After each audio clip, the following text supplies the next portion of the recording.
Good morning and good news, everyone. We are back to doing pickup videos.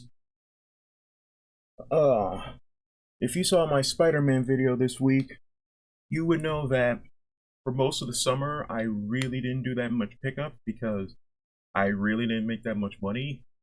And from when was the last time I posted one of these? May? I think it was May. Since May, I only had between May and September, I only grabbed like 6 games. And I was gonna do like a whole thing where I showed you guys what I got over the summer, but 6 games really isn't that much. But my birthday was back on October 8th, so I was able to get a bunch of new games, and I'm now ready to share what I got with you guys. This is a big stack too. I really do hope that I gotta double check and make sure I haven't presented some of these already, but I'm pretty sure I have not. But let me make sure everything's recording correctly, and I will show you guys what I got. Alright, I just have to double check. Actually, the last time I posted one of these was in April, so yeah, I'm making up for a lot of time missed. And I don't want this video to be too long, so let me show you what I got.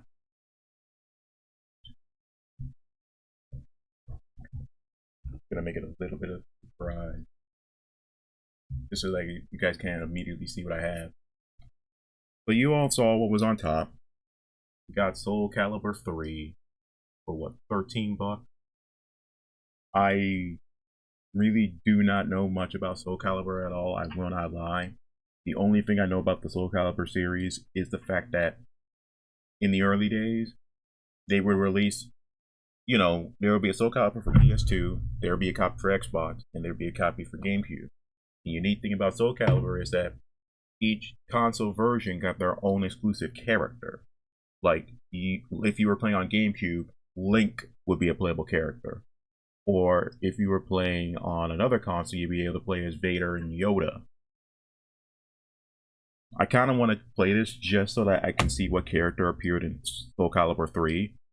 I'm sure Soul Calibur fans would probably immediately know, but if anybody can tell me who the special character or the exclusive character in Soul Calibur 3 for PS2, let me know. Otherwise, I'll just Google it. Also, apparently, this copy got around because not only was this at the disc replay I got it from, but it was also at a pawn shop. I've never heard of this place, but I'm kind of curious. I want to see if they actually are the largest. Yeah, it says in the Dakotas. So somehow it got from Dakota all the way to my state. Interesting. Let's make this one a double feature. I managed to track down the original Hitman 2 for only $8, as well as the sequel, or kind of sequel, Hitman Blood Money, for only $8. These are two classic Hitman games. Most of my experience from Hitman comes from, unfortunately, Absolution and the reboots. The reboots are great, but even though Absolution was my first Hitman, I fully understand why it's not a lot of people's favorites. I like it fine, but yeah, I completely get why most people don't like it. But I definitely wouldn't mind doing Hitman as a series. The first one would definitely be the hardest one to do because, it's still only on PC, and even now, PC, that version of the game is still very buggy despite all the mods and fixes people have posted to it for years. I think this is my best yet so far in my collection, not only because of how rare the game is, but also because of the price I got it at. I got Super Smash Bros. Melee for only 60 bucks. Sorry about the glare. I'm trying to fix that. Yeah. It unfortunately does not come with the manual though. If I remember correctly, when I was buying this, they had a copy with the manual and everything else, but it would have costed me another 20 extra bucks. And just having the game alone for now was enough for me. Because Nintendo and Smash Bros would know most of the time it would cost well over like $100 to at least get a copy of the game with the disc and the cover or the case. It will probably cost another 50 just to get the manual included. So I am very proud of this pickup. I'm going to treasure this. I'm going to treasure this for a long time, and hopefully, when all of my friends get their schedules together, we'll have multiplayer maniacs come back because I didn't forget about that. It's just everybody's so busy we can't find the time to get together and play games as much as we've been used to, or much as we would like to. So that's definitely going to be something. This one's a personal favorite of mine, but I found Wet for $40. This was a game made by Bethesda during the PS3 era, and unfortunately, it's one of my favorite games. Because you guys know me, I love platformers and I love parkour. This is an excellent parkour game with great shooting mechanics.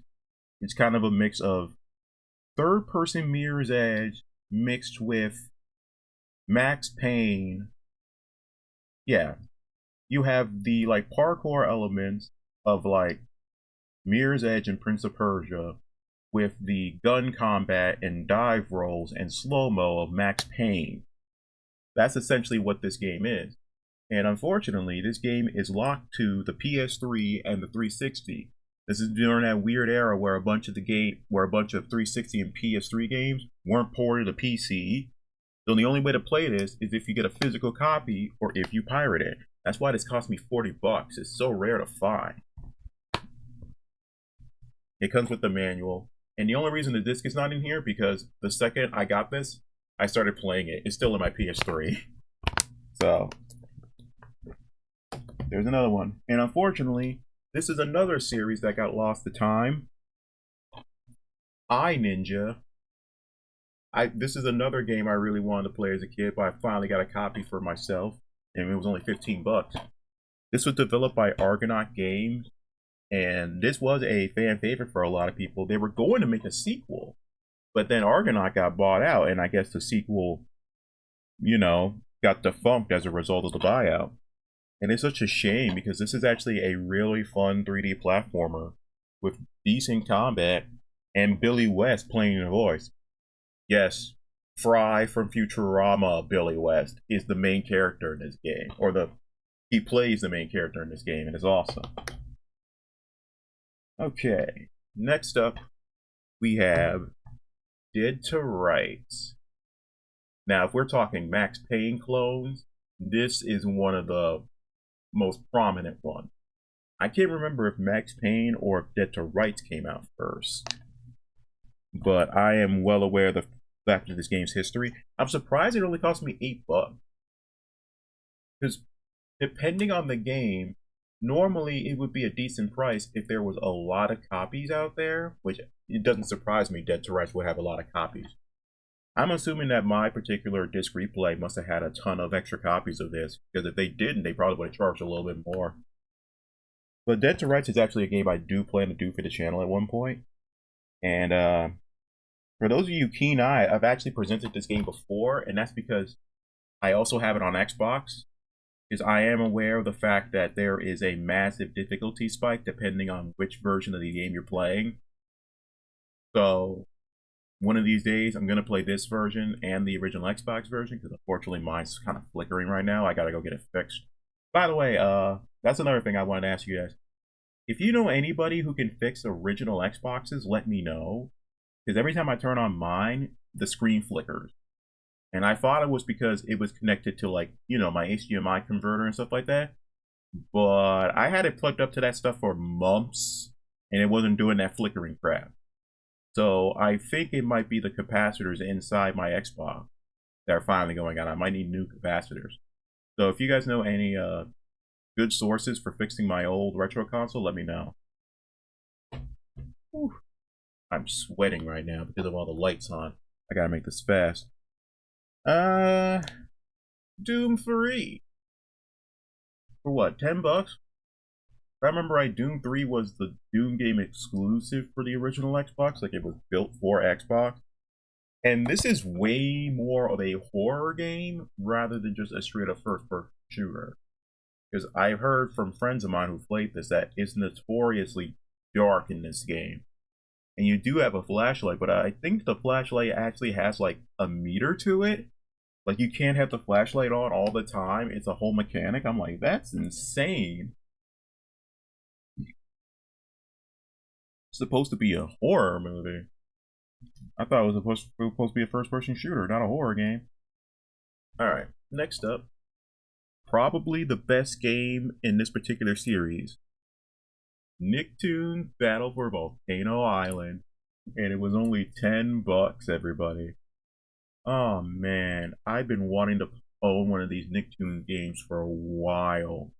I was aware of them growing up because you guys know I watched Nickelodeon, Cartoon Network, Disney Channel, 4Kids, all that stuff as a kid. So I'm very well versed with all these characters. And if I remember right, it's weird because this game, in the first game, you only got to play as SpongeBob, Timmy, Jimmy, and Danny. But in the sequel, they're like, hey, let's add in all the other side characters. You can play Sam and Patrick and Tucker and Sandy and all the the wider cast. But for some reason, they took Jimmy out. Like, he's not on the cover. When he was on the cover of the first game and he played a major role. And there's no sign of him on the back either. So, I'm very confused as to why Jimmy was taken out of the game. It's so weird. That's something I'm going to have to look into, because I was always curious about why, as the sequels went on, they would do less and less with Jimmy Neutron. And it had to be like a rights issue going on, but that still makes no sense to me. Next up we have Shrek the Third for what, $10? First time I ever played this was the Wii version. And I want to say this came out on 360 and PS3. I think it did. I just can't remember off the top of my head. But definitely gonna have to do this one. This is the Shrek game I played before. For those of you who've been around for a while, I didn't play Shrek 2. My first time playing Shrek 2 was the Let's Play I did with Martin, like last year, I think it was. But I played a lot of Shrek 3 as a kid, so I don't think this one has a 2-player mode like the first one, like 2 did. But I would definitely grab Martin just to have him, comment on the game with me, because I don't think he played 2. I mean, he played a lot of 2, and that's why I brought him in, because, he was my expert. But I don't think he played the third, so I would be the expert. All right, next up is a fan favorite for Tomb Raider fans, Tomb Raider Legend. I actually had this on GameCube as a kid, and this was the first Tomb Raider game I actually beat. Yeah, this was the first Tomb Raider game I beat. And then I got Underworld, and then I stopped playing the series. Obviously, it was not this game's fault. Underworld was just a drastic change. It was just a drastic change that I was apparently not in the wrong, because even Tomb Raider fans don't really like Underworld all that much. But the reboots are great. And a lot of the older games are decent. So, alright. Believe it or not, we're only halfway through the tower. And I'm already 13 minutes into this, so we gotta do a little speed run. But I want to give each game their time to shine. Killzone 1 for $4. I now own the original Killzone trilogy. I have this, and I presented Killzone 2 and 3 in a previous pickup video. Those were on PS3. And the only one I'm missing now is Shadowfall and the PSP Liberation game, but I'm close to having every Killzone game, which is crazy. For the guys who've been around the longest, you guys know I've been collecting mostly Spider-Man games because, he's my favorite superhero. I'm only missing 2 Killzone games to complete the collection, and I'm only missing 3 Spider-Man games to complete my 3D collection. Eventually, I'm going to break down and get the Insomniac games on disc. I just have them installed on my good old PlayStation 5 as digitals, but I do want to get disc copies eventually. This was one I picked up just because I've heard Well, one, it was Chemo, a Chemco game. And a lot of their games yet are actually been pretty decent, and they like to experiment with stuff. But also, I had a friend of mine who actually like adored this game. It was Rogue Op. I don't. I only know what he's told me, but apparently it's like a stealth game, and that was enough to sell me because PS2 stealth games used to be my jam. There's a reason why I have PS2 and original Xbox copies of the 4 original Splinter Cell games. I love stealth game, and it's why I spend so much time playing Ghost of Yotei. Like if I can, I'm gonna chain assassinate everybody I can. So I'm very curious about how this one's gonna turn out. This one will definitely be a let's play at one point. I just don't know when.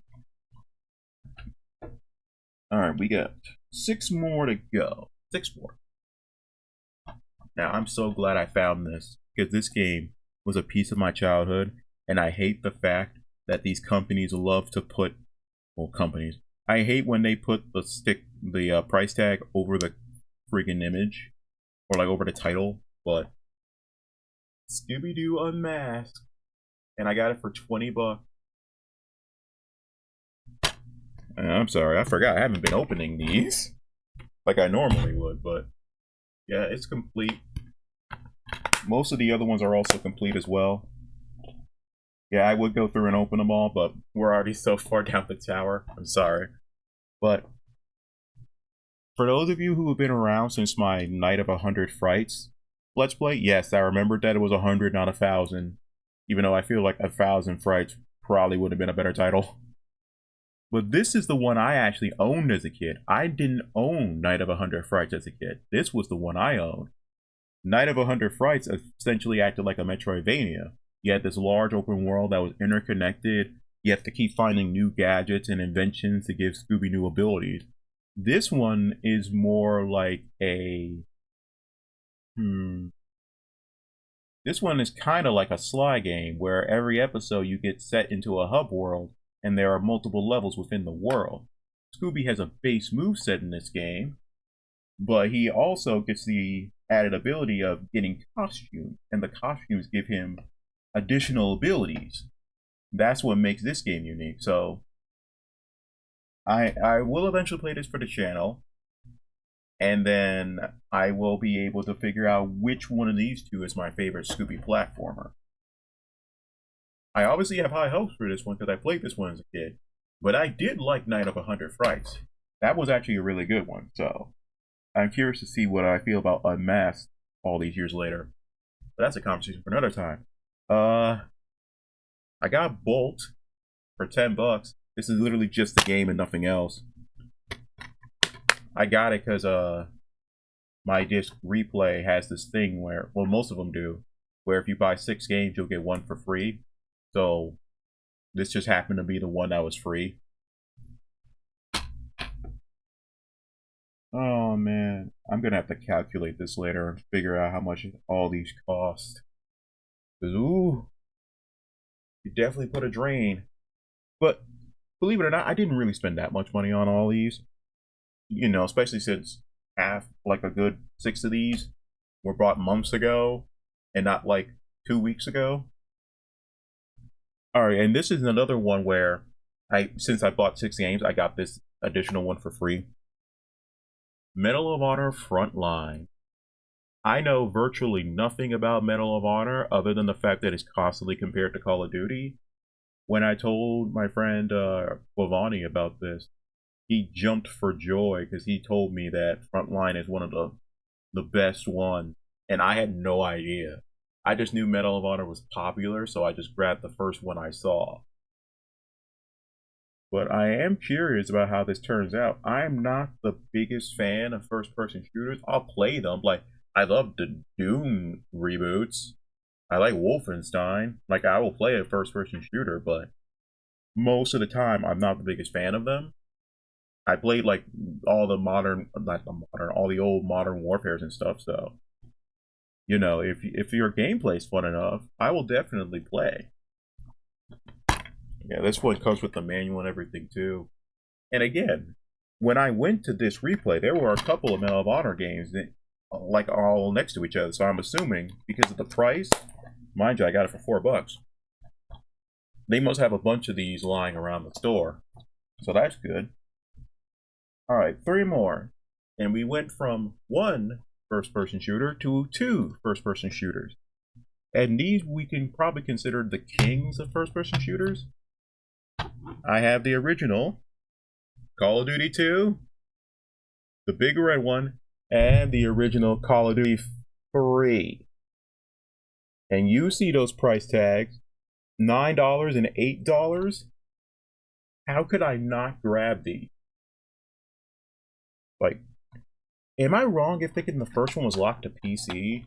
It wouldn't surprise me. It was the early 2000s, but yeah, and they had Microsoft multiplayer. Wow, that's great.